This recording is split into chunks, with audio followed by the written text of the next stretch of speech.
Le repas de la Pâque allait vers sa fin. Les apôtres qui n'avaient prêté aucune attention à l'incident de Judas étaient tout au bonheur de cette fête célébrée avec leur grand ami, leur maître. Certainement, ils ne pensaient pas à ce qu'il leur avait dit encore si peu de temps auparavant, que ce repas, cette scène, comme on appelait les dîners de cérémonie, serait le dernier de sa vie. Et, soudain, Jésus imposa silence d'un signe. Il prit du pain, rendit grâce à Dieu, puis le bénit, le rompit et entendit un morceau à chacun des disciples, en disant « Prenez et mangez, ceci est mon corps qui sera livré pour vous et pour tous les hommes. »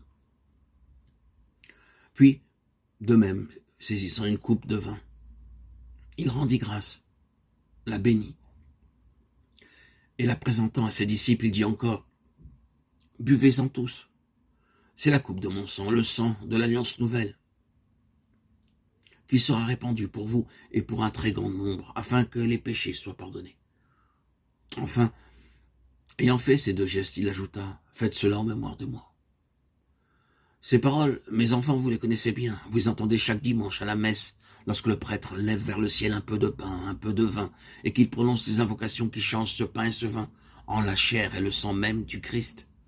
C'est en mémoire de Jésus que, pour obéir à son ordre, les prêtres, depuis 19 siècles, célèbrent la messe, qui reproduit exactement la mystérieuse cérémonie du Cénacle. C'est exactement aussi comme les apôtres au soir du jeudi saint, le Christ lui-même que chacun de nous reçoit lorsqu'il communie. Telle est l'origine du plus grand des sacrements, l'Eucharistie, qui fait participer à Jésus lui-même, selon sa propre promesse, même le plus humble, le plus indigne des chrétiens. Alors, ils durent comprendre, les apôtres, le vrai sens des énigmatiques paroles que, bien des mois auparavant, Jésus avait prononcées. « Je suis le pain de vie, le pain qui donne la vie. » Ils l'avaient désormais. Peut-être, sur le moment, ne se rendirent-ils pas bien compte de ce que signifiaient ces phrases.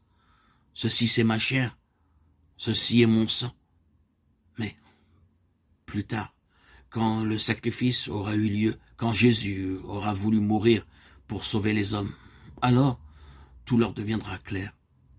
Et ils sauront, comme nous savons, nous, que sous l'apparence de ce petit morceau de pain, de ce petit peu de vin, consacré par les paroles du Christ, chaque fidèle le possède, tout entier, présent, offrant sa vie pour chacun de nous.